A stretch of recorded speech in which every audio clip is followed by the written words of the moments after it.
Alrighty, today we're going to be continuing on with learning about ourselves and learning how to reach others better. And let me just ask, how many of you have heard of Gary Chapman's 5 love languages? Quite a few people. That's what we're going to be reviewing over the next few weeks. And it's important for us to look at each other and most certainly ourselves and see what we could be doing better, especially with what we're going to talk about today, just quality time. And quality time for me is one of the most important love languages. And without quality time, I do not have as much satisfaction with the friendship, with my relationships with my parents. I have increased quality time, especially with my mother, and I have so much joy, and I have the best relationship ever that I've ever had with my mother, praise the Lord.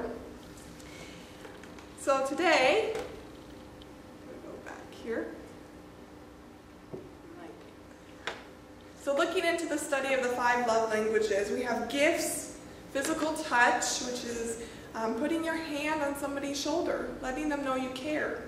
Words of appreciation and acts of service we'll be covering later on. Here's examples of quality time. It's spending time with the people you love. In short words. So why study the 5 love languages? Number 1, if you're married, I don't have any experience with this, but I've heard it can improve your marriage. It can improve your relationships with others. It can help you understand the Bible better. There are examples all throughout the Bible of people spending quality time with others, and it's always a success. It helps you to learn how to make people feel more appreciated. Dr. Gary Chapman says we all experience love and express love in one of 5 different ways, in what he calls the 5 love languages. And through that particular love language we use, we both express love to others, and we also primarily recognize and experience and receive love from others. So what is quality time? Today in our culture, it seems to me quality time is really put down, kind of dampened. Quality time has kind of been summarized, as long as you're doing something or with someone, it's considered quality time. But in reality, it may not be. Sitting down, talking, listening, a reference to spend time with loved ones. It is time that is set aside for paying, here's the key, full and undivided attention to the person or matter at hand. Sometimes Nicole and I will be talking and one of us will get distracted and think, we need to do such and such, and one of us might jump on the computer and still be listening, but the other person will go, you need to be paying attention to me, I'm talking to you. It may also refer to time spent performing some favorite activity. Here's some cute examples. When we think of quality time, a lot of times, especially me, I think of, the parents need to be spending quality time with their children. But in reality, we all need to be spending quality time with those closest to us. So what is not quality time? I grew up thinking, as long as I'm sitting in front of the television, which I no longer watch TV, I don't even own one, but as long as I'm sitting in front of the television with my parents and we comment during the commercial or something, that's quality time. But I have learned that is not quality time, it is time giving to the television. Spending time with someone all day, but not giving them your undivided attention. Doing things you just want to do. We need to sacrifice, especially I would assume in a marriage. If one person wants to do one thing and one the other, then one needs to sacrifice and do what their spouse wants to do. Spend that quality time together. Have times every now and then to get quality time. Quality time is not something that can just be here and there, especially for those closest to you.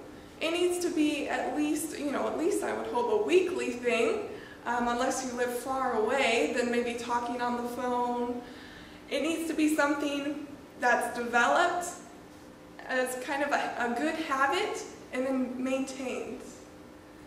I put in there relationship with God. You can't have a relationship with God if you talk to Him once a month. That's not much quality time there. The children are neglected. This is from an inspired writer. The children are neglected. The home is not made cheerful and happy for the family. Scolding and complaining are a frequent occurrence. And the young people grow up feeling that home is the most uninviting of all places.